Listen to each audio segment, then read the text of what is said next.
Hey folks, this is ioEther back with some more World of Tanks. As you can see, this is us. I'm not gonna pronounce your first name. That's not gonna happen. I'm sorry. Kobasa though, I can pronounce. So, Kobasa, it is 260. This is a tier 10 game on Pilsen. And yes, I forgot to rotate. So this is the Object 260. This is the tier 10 reward tank for completing all of the personal campaigns. Now, you don't have to complete them all with honors or anything like that, but completing enough, actually you don't have to complete them all either, but anyways, to complete enough to get this vehicle shows that whoever does get it has some real skill to them. So this should be a fun game. Now, yes, this turret isn't facing forward, but it doesn't matter either way. This thing is a lot like the IS-3 in a bunch of ways. So if it's side scraping, you're just going to go ahead and put a shot straight through here. Your best bet is to put a shot through the front before it thins out. This part here is spaced armor. It's not part of the actual hull. If you put a shot into there, you're just going to ricochet a shot around, useless, and it's not going to do anything. Don't do it. It's not worth your time. The front of this turret is something like 300 millimeters thick and rounded. And it's got this beautiful gun mantle on it. Don't shoot any of that. You ain't going through. Well, not unless you're like tier 10 tank destroyer firing some gold. In which case, sure, shoot whatever you want. Whatever. Second thing to note, this cupola thing, it doesn't exist. It's not on the model. Don't shoot it. It ain't gonna do you any good. You can shoot the cupolas if you need to, or the cupola if you need to, but really, you're not gonna need to. If you're in the close enough to shoot the cupola, then you're close enough to shoot this part here. There's this beautiful triangle right where the driver sits. This thing is something like 60 to 80 millimeters thick. You can go through that no matter what. Anything can see tier 10. If you're close enough to hit this, then you can go through it and you will do damage. As for the rest of the tank, if you're shooting it from the front, shoot at the lower glacis. Obviously, if you can't shoot that, then try and stick as close to the front of the pike as you can, as that is actually where the thinnest armor is. Weirdly enough, it thickens out as it goes back towards the rear. So it actually starts at 240, 250-ish up here, and then as it flattens out, it actually increases up to about 300, or almost 300. So shoot the front of the pike if you have to shoot at somewhere. And again, whatever you do, do not shoot at these triangles. That is spaced armor. There's nothing behind that. You're gonna shoot. If you shoot that from the front, it's just gonna pop out the rear of the vehicle and like kill some poor squirrel. It ain't gonna do anything to the tank. So don't do it. Anyways, so he's got no HE, he's got some high explosive anti-tank, and his standard rounds. So this should be an interesting game. We're gonna pop his map up big enough we can actually see it. And that is how we know this is the first time he has shown a game on this channel. And thank you so much, Kobasa, for sending this in. This should be a lot of fun to watch. Looking for the shot on the bat shot, he's not going to get it. He does, however, get the nice shot on the grill, as the grill just sat there and let us shoot him. And so he's going to be doing kind of like a peekaboo session with this grill. Though unfortunately, grill gets the better of it. Where did he get hit? I can't see where he got hit. Oh, good lord. Yeah, see? Tier 10 tank destroyer. Just pops one straight through that gun mantle. The gun mantle, by the way, where we got hit, is 250 millimeters thick of spaced armor, which is why there's no point in shooting it. Yeah. Unless you're a tier 10 tank destroyer. In which case, go ahead. He's looking for the shot on the LTTV, gets it. And then it looks like he has an additional shot on the AMX if he wants it. And yes, he does. AMX opens up the wall so that he can be seen. Unfortunately, The shot goes a little high and wide, and we unfortunately missed. But looks like he gets another pop at the grill. But unfortunately, grill gets another pop at him too. And they look at that. He's even trying to figure out where he's getting hit. He's getting hit through that beautiful gun mantle. So yeah, don't fight the grill. It ain't gonna be worth your time. AMX is way out of his league in this. I don't know why this AMX is sitting here trying to snipe at us. Maybe it's because I love the fact that these have hit on like a nice little pattern. Almost looks like ears right above the AMX. Nice shot into the 704. I don't know what the 704 was thinking.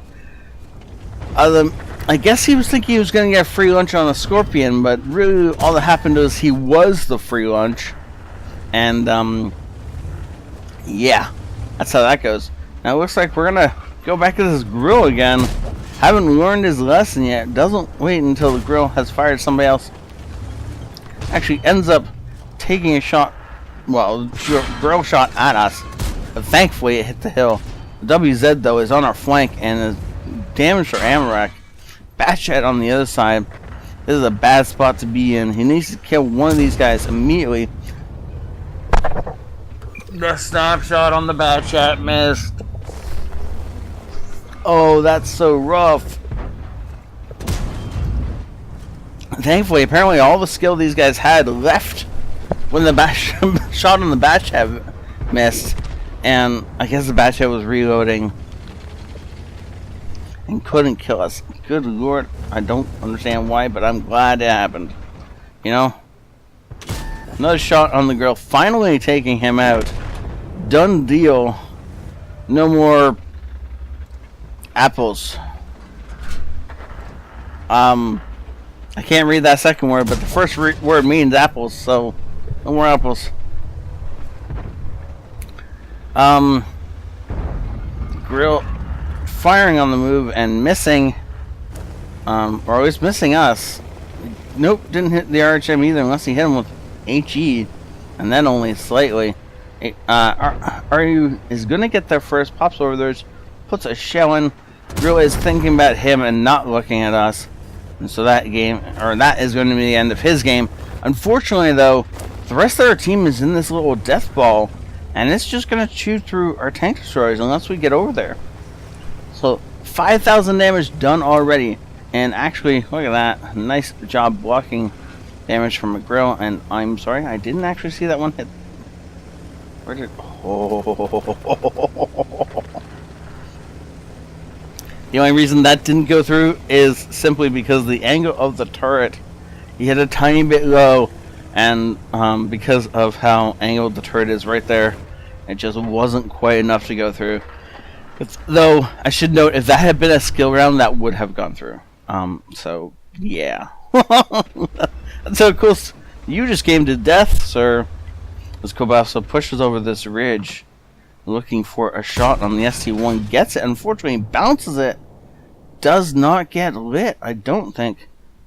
I want to say he's got 6 cents on this thing, but I don't remember because I wasn't paying attention to that when we got lit up earlier. Now he's using the RU as a spotter, which is really great. Also, I don't know why, but they haven't rushed and killed that Batchat yet. And as long as they don't kill that Badger back there, as long as they're all just going to sit up here and, you know, exchange shots with us, we're good.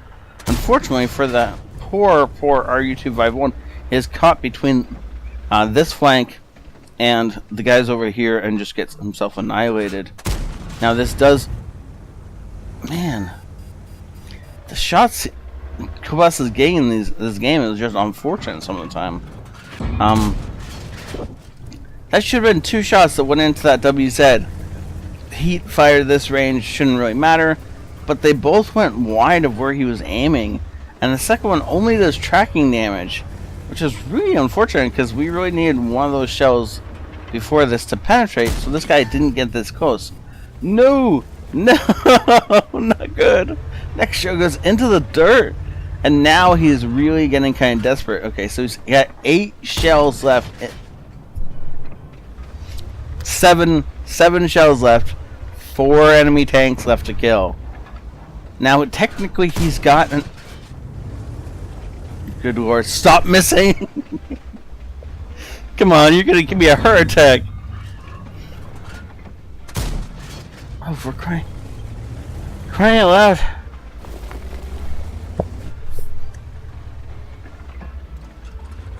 Come on, you don't have the shields to waste now. You definitely don't. I'm pretty sure you didn't earlier.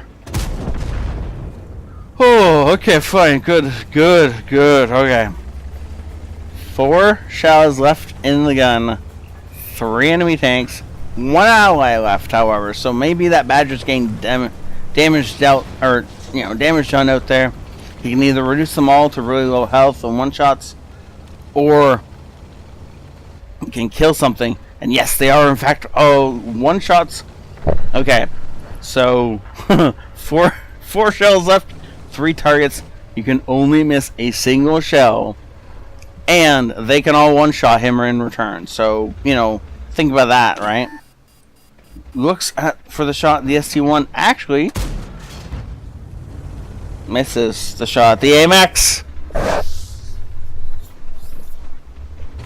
Okay, so now he definitely can't miss anything. Also,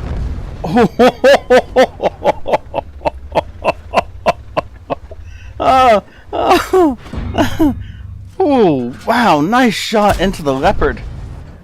So the leopard's name was Death from Behind. Also, I need to point out the fact that he killed the 2 weakly armored targets with the standard APCR shell, saving his 1 heat shell for the ST1. He also killed the 2 faster tanks, leaving the ST1 to slowly approach him. And this was really well done to make sure he was only pointing his gun at the target he had to kill right that moment. So now he's going to take on the last of them. The ST1, now he does want a little bit of cover up his lower plate. And the ST1 doesn't have any sort of cover. He's still got to hit somewhere flat. And he cannot miss. This is the last shot in his tank. And he does not... Ooh.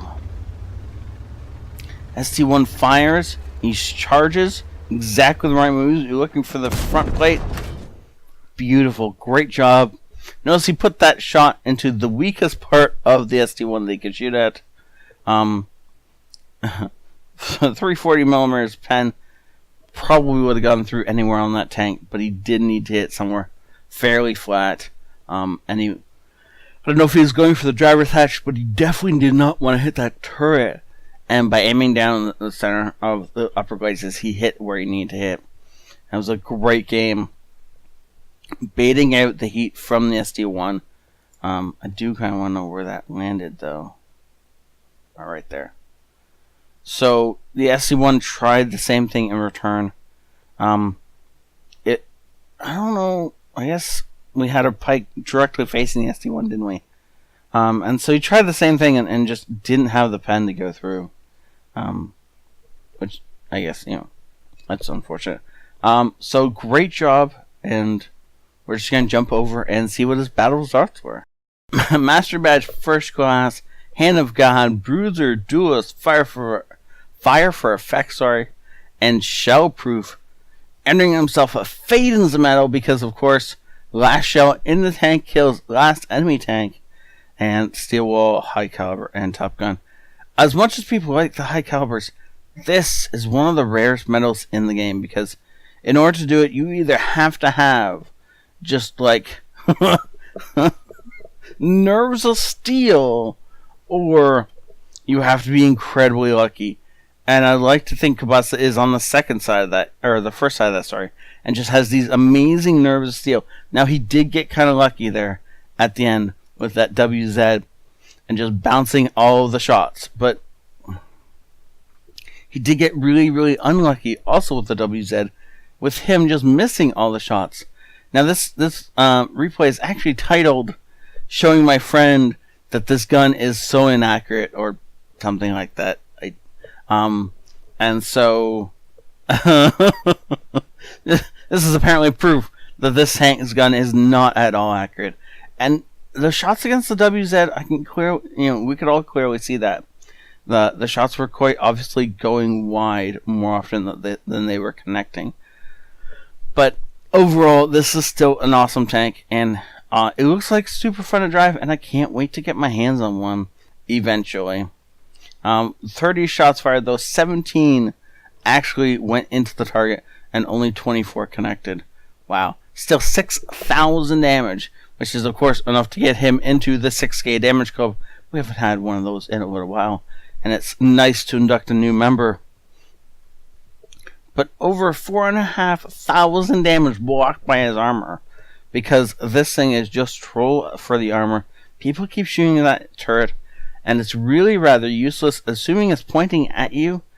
And even if it's not really pointing at you, this is a bad idea to be shooting its turret, unless you have something like a completely flush side shot or rear shot. Other than that, you might as well be shooting the hull, especially if you have side shots, so you're more likely to do massive damage that way. People who shoot the turret just contribute to this number here and make themselves feel silly. Well done, Kielbasa. This was a joy to watch, and I truly enjoy watching this tank from this side of the camera this time, instead of being destroyed by it. So thank you so much. Thank you everybody who was watching. If you guys think this deserves an MVP, then hit that like button. Please also, if you think I deserve more subscribers, then please do share this. And all things, thank the Patreons, for they truly keep this channel going, and they are awesome. And I will see you all there. Thank you very much. This is ioEther out.